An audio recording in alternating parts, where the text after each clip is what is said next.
ಶಿವಮೊಗ್ಗದಲ್ಲಿ 5 ಹುಲಿಗಳ ಹತ್ಯೆ ಪ್ರಕರಣಕ್ಕೆ ಸಂಬಂಧಪಟ್ಟ ಹಾಗೆ ಹಸುವನ್ನ ಬೇಟೆಯಾಡಿದ್ದಕ್ಕೆ ರೈತನಿಂದನೇ ಹತ್ಯೆಯಾಯಿತು. ರೈತ ಶಿವಣ್ಣ ಅವರ ಹಸುವನ್ನ ಹುಲಿ ಬೇಟೆಯಾಡಿತ್ತು. ಅದೇ ಕಾರಣಕ್ಕೆ ಆ ಕೋಪಕ್ಕೆ ಹುಲಿಗೆ ವಿಷವನ್ನ ಇಡ್ಲಾಯ್ತಾ. ಹಸುವನ್ನ ಬೇಟೆಯಾಡಿದ್ದಕ್ಕೆ ರೈತನೇ ಹತ್ಯೆಯನ್ನ ಮಾಡಿದ.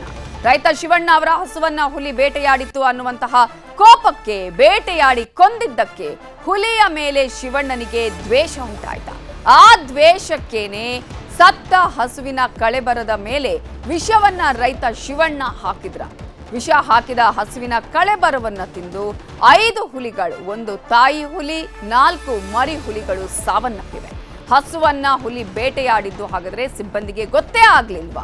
ಸಾಕಷ್ಟು ಅನುಮಾನಗಳು, ಸಾಕಷ್ಟು ಪ್ರಶ್ನೆಗಳು ಇದೆ. ಯಾಕಂದ್ರೆ ಆತಂಕಕಾರಿ ವಿಚಾರ ಇದು. ದೇಶದಲ್ಲಿ ಮೊದಲ ಬಾರಿ ಈ ರೀತಿಯಾಗಿ 5 ಹುಲಿಗಳು ಏಕಕಾಲದಲ್ಲಿ ಅಂದ್ರೆ ಒಂದೇ ಬಾರಿಗೆ ಸಾವನ್ನಪ್ಪಿರುವುದಿದೆ ಮೊದಲು ಅಂತಾನು ಕೂಡ ಹೇಳಲಾಗ್ತಾ ಇದೆ.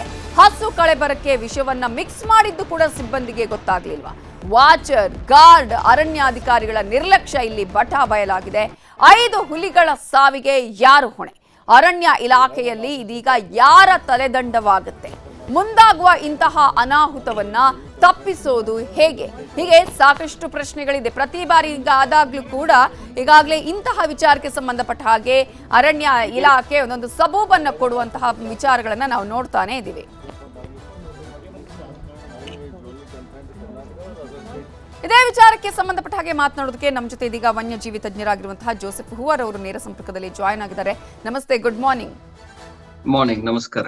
ಈಗಾಗಲೇ ಒಂದು ಆತಂಕಕಾರಿ ವಿಚಾರ, ಯಾಕಂದ್ರೆ ಈಗಾಗಲೇ ಇಂತಹ ಒಂದು ಘಟನೆ ದೇಶದಲ್ಲಿ ಮೊದಲು ಈ ರೀತಿಯಾಗಿ ಅಂತಾನು ಕೂಡ ಹೇಳಲಾಗ್ತಾ ಇದೆ. ಈಗಾಗಲೇ ಇಲ್ಲಿ ಸಿಬ್ಬಂದಿಗಳಾಗಿರ್ಬೋದು, ವಾಚರ್ ಆಗಿರ್ಬೋದು, ಗಾರ್ಡ್ಗಳ ಜೊತೆಗೆ ಅಧಿಕಾರಿಗಳ ತಲೆದಂಡ ಕೂಡ ಇಲ್ಲಿ ಆಗ್ಬೇಕು ಅನ್ನುವಂಥದ್ದು. ಕಾರಣ ಇಷ್ಟೆಲ್ಲ ಆಗ್ತಾ ಇದ್ರು ಅವ್ರಿಗೆ ಏನು ಗೊತ್ತೇ ಆಗ್ಲಿಲ್ವಾ? ಹಸುವಿನ ಕಳೆಬರವ ಸಿಕ್ಕಿದ್ರು ಕೂಡ ಗೊತ್ತಾಗದೆ ಇಷ್ಟೊಂದು ನಿರ್ಲಕ್ಷ್ಯವನ್ನ ವಹಿಸಿದ್ರ? ಮೊದಲನೇದಾಗಿ ಇಡೀ ಪ್ರಕರಣದ ಬಗ್ಗೆ ಎಲ್ಲೆಲ್ಲಿ ಯಾವ ರೀತಿ ನಿರ್ಲಕ್ಷ್ಯ ಆಗಿದೆ ಅಂತ ಹೇಳ್ತೀರಿ ಜೋಸೆಫ್ ಹೂವರ್ ಅವರೇ? ಅಲ್ಲ, ಇಲ್ಲಿ ನೋಡಿ, ಪ್ರೈಮಾ ಫೇಸಿ ಏನಾಗಿದೆ ಅಂದ್ರೆ ಇದು ಕೇವಲ 100 ಮೀಟರ್ ಇದೆ ರೋಡ್ ಇಂದ ಸತ್ತಿರೋದು. ಸೊ ಅದು 3 ದಿವಸ ಸತ್ತಿದ್ಮೇಲೆ ಅದು ವಾಸನೆ ಬಂದೇ ಬರುತ್ತೆ. ಯಾವ್ದೇ ಪ್ರಾಣಿ ಸತ್ರು ವಾಸನೆ ಬಂದೇ ಬರುತ್ತೆ, ಜನಕ್ಕೆ ಗೊತ್ತಾಗತ್ತೆ. ಸ್ಟಾಫ್ ಅಲ್ಲಿ ಓಡಾಡಿದ್ರೆ ಡೆಫಿನೆಟ್ ಆಗಿ ಗೊತ್ತಾಗ್ತಿತ್ತು ಈ ತರ ಒಂದ್ ಏನೋ ಘಟನೆ ಆಗಿದೆ ಅಂದ್ಬಿಟ್ಟು. ಅಥವಾ ದನ ಹುಲಿ ಸಾಯಿಸಿದಾಗ ಅದು ಅರ್ಧ ತಿಂದೋದಾಗ ಅದನ್ನ ನೋಡಿದ್ರೆ ಇವರು ಬೇರೆಯವ್ರಿಗೆಲ್ಲ ಕಾಶನ್ ಮಾಡ್ತಿದ್ರು, ಈ ತರ ಇಲ್ಲಿ ಹುಳಿ ಮರಿಗಳ ಜೊತೆ ಇದೆ, ಹತ್ರ ಹೋಗ್ಬೇಡಿ ಅಂದ್ಬಿಟ್ಟು ಊರ್ ಜನಕ್ಕೂ ಹೇಳಿ ಹಸುನ ಏನು ಮಾಡ್ಬೇಡಿ ಅಂದ್ಬಿಟ್ಟು ಅವರು ಹೇಳಿದ್ರು. ಬಟ್ ಇಲ್ಲೇನಾಗಿದೆ ಅಂದ್ರೆ ಫೀಲ್ಡ್ ಸ್ಟಾಫ್, ಯಾರು ನಮ್ಮ ವಾಚರ್ಗಳಂತೀವಿ, ಸಿಬ್ಬಂದಿಗಳು, ನಮ್ಮ ಫುಡ್ ಸೋಲ್ಜರ್ಸ್, ಅವ್ರುಗಳು 3 ತಿಂಗಳಿಂದ ಅವ್ರಿಗೆ ಸಂಬಳ ಕೊಟ್ಟಿಲ್ಲ. ಓಕೆ, ದುಡ್ಡು ಕೊಟ್ಟಿಲ್ಲ. ಅವ್ರ ಫ್ಯಾಮಿಲಿ ಪ್ರಾಬ್ಲಮ್ಸ್ ಇದೆ, ಮೆಡಿಕಲ್ ಇಶ್ಯೂಸ್ ಇದೆ, ಆತರ ಇಟ್ಕೊಂಡು ಬೇಡ್ಕೊಂಡಿದ್ದಾರೆ, ದಯವಿಟ್ಟು ನಮ್ಗೆ ಕೊಡಿ, ನಮ್ಗೆ ತೊಂದರೆ ಇದೆ. ಇವ್ರಿಗೆ ಅವ್ರು ದುಡ್ಡು ಕೊಡ್ತಿದ್ರಿಂದ, ಸಂಬಳ ಕೊಟ್ಟಿದ್ರಿಂದ ಇವ್ರು ನಾವ್ಯಾಕೆ ಕೆಲಸ ಮಾಡ್ಬೇಕು, ಇವ್ರು ಹಿಂಗೆ ನಮ್ಗೆ ಆಟ ಆಡ್ತಿದ್ದಾರೆ ಅಂದ್ಬಿಟ್ಟು ಅವರು ಸ್ವಲ್ಪ ಬೇಜಾರಿಗೆ ಹೋಗಿಲ್ಲ. ಆಯ್ತು, ಅವ್ರು ಹೋಗಿಲ್ಲ ಬಿಡಿ, ಅದೊಂದು ದಾಖಲೆ. ಈಗ ಏನಾಗ್ತಿದೆ ಅಂದ್ರೆ ಫಾರೆಸ್ಟ್ ಸೀನಿಯರ್ ಆಫೀಸರ್ಸ್ ಇಂದ ಅಡ್ರೆಸ್ ಮಾಡಿಲ್ಲ ಇಶ್ಯೂ. ಎರಡನೇದಾಗೆ ಅಲ್ಲಿ ಇರೋ RF, ರೇಂಜ್ ಫಾರೆಸ್ಟ್ ಆಫೀಸರ್, ಅವ್ರು ಡ್ಯೂಟಿ ಹೋಗ್ಬೇಕು, ಆನ್ ಗ್ರೌಂಡ್ ಹೋಗ್ಬೇಕು, ಆನ್ ಫೀಲ್ಡ್ ಹೋಗ್ಬೇಕು, ಆನ್ ಫೀಲ್ಡ್ ಹೋಗ್ತಾ ಇಲ್ಲ ಸ್ಟಾಫ್. ಸೊ ನಾವ್ ಹೇಳೋದಂದ್ರೆ ಇದು ಸ್ಟ್ರೇಟ್ ಅವೇ ಇದು ನಿರ್ಲಕ್ಷ್ಯ ಸೀನಿಯರ್ ಆಫೀಸರ್ಸ್ ಬರುತ್ತೆ. ಈಗ ಸ್ಟಾಫ್ ಇಷ್ಟೆಲ್ಲ ತೊಂದರೆ ಇದೆ, ಅವ್ರಿಗೆ ಇಷ್ಟು ನೋವಿದೆ ಅಂದಾಗ ಅದನ್ನ ಅಡ್ರೆಸ್ ಮಾಡ್ಬೇಕು ಫಸ್ಟ್. ಇವರು ಯಾರು ಮಾಡಿಲ್ಲ. ಒಂದು DCF ಬಿಡಿ, ಅವರು ಬಂದಿರೋದು ಅವ್ರ ಬಗ್ಗೆ ಮುಂಚೆ ಅಮಾನತ್ ಆಗಿತ್ತು, ತಂದಿಲ್ ಕೂರ್ಸಿದ್ದಾರೆ ಎಕ್ಸಿಕ್ಯೂಟಿವ್ ಪೋಸ್ಟ್ ಒಳಗೆ. ಅದಕ್ಕಿಂತ ಮೇಲೆ ಅಧಿಕಾರಿಗಳು ಅವರಾದ್ರೂ ಏನಾದ್ರು ಮಾಡ್ಬೇಕಾಗ್ತದೆ. ಮಾಡಿ ಓಕೆ, ಒಂದ್ ತಿಂಗಳಾದ್ರೂ ಸಂಬಳ ಕೊಟ್ಟು ಈ ಬಾರಪ್ಪ ನೀವು ನೋಡ್ಕೊಳ್ಳಿದ್ರೆ ಇದು ಹುಲಿಗಳು ಸಾಯ್ತಾ ಇರ್ಲಿಲ್ಲ. ಸೊ ಇದು ಡೆಫಿನೆಟ್ ಆಗಿ ಇದು ಅಂದ್ಬಿಟ್ಟು ನನಗೆ ಬೇಜಾರಾಗದಂದ್ರೆ, ನಾನು ಯಾವತ್ತೂ ಹೇಳ್ತೀನಿ, ಅಲ್ಲಿ ನಮ್ಮ ಸೀನಿಯರ್ ಫಾರೆಸ್ಟ್ ಆಫೀಸರ್ ಇದ್ರಲ್ಲಿ ಯಾವಾಗ್ಲೂ ಮೀಟಿಂಗ್ ಮಾಡ್ತಾರೆ. ಅರಣ್ಯ ಭವನಕ್ಕೆ ಫೋನ್ ಮಾಡಿದಾಗ ಮೀಟಿಂಗ್ ಹೋಗಿದ್ದಾರೆ, ಅಲ್ಲಿ ಹೋದಾಗ್ಲೂ ಮೀಟಿಂಗ್ ಹೋಗಿರ್ತಾರೆ ಅಂತಾರೆ. ನಾವು ಒಕೇಶನಲ್ ಆಗಿ ಹೋಗ್ತೀನಿ, ದಿನ ಹೋಗಲ್ಲ, ಯಾವಾಗ ಹೋದಾಗ ಇಲ್ಲ ಮೀಟಿಂಗ್ ಹೋಗಿದ್ದಾರೆ ಅಂತ ವಾಪಸ್ ಬರ್ತೀವಿ. ನಂಗೆ ಏನಂದ್ರೆ ನಾನ್ ಕೇಳೋದು, ಇಷ್ಟೆಲ್ಲ ಮೀಟಿಂಗ್ ಮಾಡ್ತೀರಲ್ಲ, ವರ್ಷಗಂಟ್ಲೆ ಮೀಟಿಂಗ್, ಇದರಿಂದ ನಮ್ಗೆ ಏನ್ ಬೆನಿಫಿಟ್ ಆಗಿದೆ? ನಮ್ ಕಾಡಿನ ಪಾಲಾಗ್ತಿದೆ, ನಮ್ಮ ಸಿಬ್ಬಂದಿಗೆ ಮೊರಲೇ ಇಲ್ಲ, ಅವ್ರಿಗೆ ಸಂಬಳನೇ ಕೊಡಲ್ಲ, ಅವ್ರನ್ನ ಚೆನ್ನಾಗಿ ನೋಡ್ಕೊಳಲ್ಲ. ನೀವು ಫಸ್ಟ್ ನಮ್ಮ ಗ್ರೌಂಡ್ ಲೆವೆಲ್ ಸ್ಟಾಫ್ ನ ಚೆನ್ನಾಗಿ ನೋಡ್ಕೊಂಡ್ರೇನೆ ಕಾಡು ಉಳಿಯೋದು. ಯಾಕಂದ್ರೆ ಇವರೇ ನಮ್ಮ ಫುಡ್ ಸೋಲ್ಜರ್ಸ್. ನಮ್ಮ ಕಾಡಿನ ಮೂಗು, ಕಣ್ಣು, ಕಿವಿ ಇವರೇ ನಮ್ಮ ಹೌದು. Watchers, guard.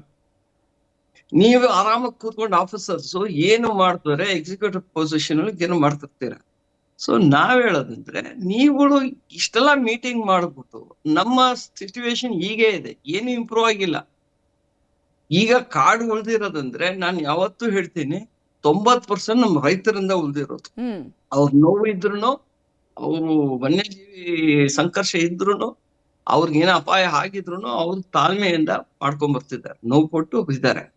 ಇದು ಒಬ್ರು ಇವತ್ತು ಇದು ಮಾಡಿರೋದು ಬಹಳ ದೊಡ್ಡ ತಪ್ಪು. ಯಾರದ್ ಹೋಗಿ ಮದ್ದು ಹಾಕಿರೋದು, ಹೌದು, ಅದು ತಪ್ಪು.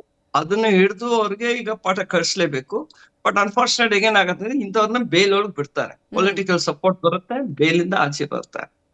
ಇದು ಈ ಕಡೆ 5 ಟೈಗರ್ ಸತ್ಯದಿಂದ ನಾವು ಮಾತಾಡ್ತಿದ್ದೀವಿ, ಬಟ್ ರೆಗ್ಯುಲರ್ ಆಗಿ ಹುಳಿಗಳು ಸಾಯ್ತಿದೆ, ಸ್ನೇರ್ ಆಗ್ತಿದೆ, ಪಾಯ್ಸನ್ ಆಗ್ತಿದೆ ಬೇರೆ ಕಡೆ.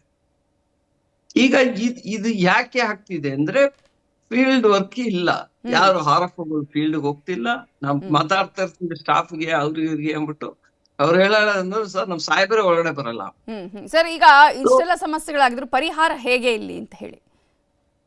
ಈಗ ಇಂಪಾರ್ಟೆಂಟ್ ಏನಂದ್ರೆ, ಸರ್ಕಾರ ಇಮಿಡಿಯೇಟ್ ಆಗಿ ಈ ಪೇಮೆಂಟ್, ಈ ನಮ್ಮ ವಾಚರ್ಸ್ಗೆ ಚೆನ್ನಾಗಿ ಫಸ್ಟ್ ಅವ್ರಿಗೆ ಕಾನ್ಫಿಡೆನ್ಸ್ ಕೊಡ್ಬೇಕು, ಅವ್ರ ಸಂಬಳ ಟೈಮ್ ಕೊಡ್ಬೇಕು, ಅವ್ರನ್ನ ಚೆನ್ನಾಗಿ ನೋಡ್ಕೋಬೇಕು. ಯಾಕಂದ್ರೆ ಅವ್ರು ಇಲ್ಲ ಅಂದ್ರೆ ನೀವ್ ಸೀನಿಯರ್ ಆಫೀಸರ್ಸ್ ಉರಿ ಎತ್ಕೊಳತ್ತೆ, ಒಳ್ಕಣ್ಣ ಹೊಡೆದೋಗುತ್ತೆ, ಒಳ್ಕಣ್ಣ ಎದ್ದೋಗ್ಬಿಡುತ್ತೆ. ಈಗ ಆಗಿರೋದೇ ಹಾಗೆ, ಇವ್ರು ಕೆಲಸ ಮಾಡಿಲ್ಲ ಆನ್ ಫೀಲ್ಡ್, ಇವ್ರಿಗೆಲ್ಲ ಬಂದಿದೆ.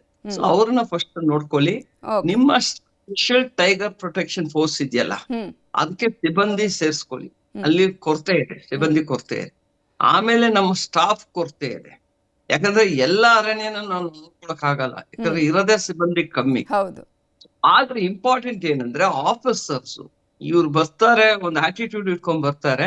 ಅವ್ರು ಯಾವತ್ತು ಹಂಬಲ್ ಆಗಿರ್ಬೇಕು, ಅಲ್ಲಿ 3 ಜನ ಜೊತೆ ಚೆನ್ನಾಗಿರ್ಬೇಕು, 3 ಜನಕ್ಕೆ ಕಾನ್ಫಿಡೆನ್ಸ್ ಕೊಟ್ಟು ಮಾತಾಡಿ ಇದು ಮಾಡಿದ್ರೆ ನಮ್ಗೆ 50% ಪ್ರಾಬ್ಲಮ್ ಅಲ್ಲೇ ಸಾಲ್ವ್ ಆಗುತ್ತೆ. ಅದು ಫಸ್ಟ್ ಬರ್ಬೇಕು. ಸರ್ಕಾರ ಒಳ್ಳೆ ಆಫೀಸರ್ಸ್ ತರಬೇಕು. ಸುಮ್ನೆ ಯಾರೋ ಮಿನಿಟ್ಸ್ ಹಾಕೊಂಡ್ ಬರ್ತಾರೆ, ಯಾರೋ ಇದ್ ಮಾಡ್ಕೊಂಡ್ ಬರ್ತಾರೆ ಅಂತ ಕೊಡಬಾರ್ದು. ನಿರ್ಲಕ್ಷ್ಯ ಮಾಡಿದವರ ವಿರುದ್ಧ ಕೂಡ ಕಠಿಣ ಕ್ರಮ ಆಗಬೇಕು ಅನ್ನೋದು ನಮ್ಮ ಆಶಯ. Thank you so much Joseph ಅವರ ನ್ಯೂಸ್ 18 ಜೊತೆ ಮಾತನಾಡಿದ್ದಕ್ಕಾಗಿ.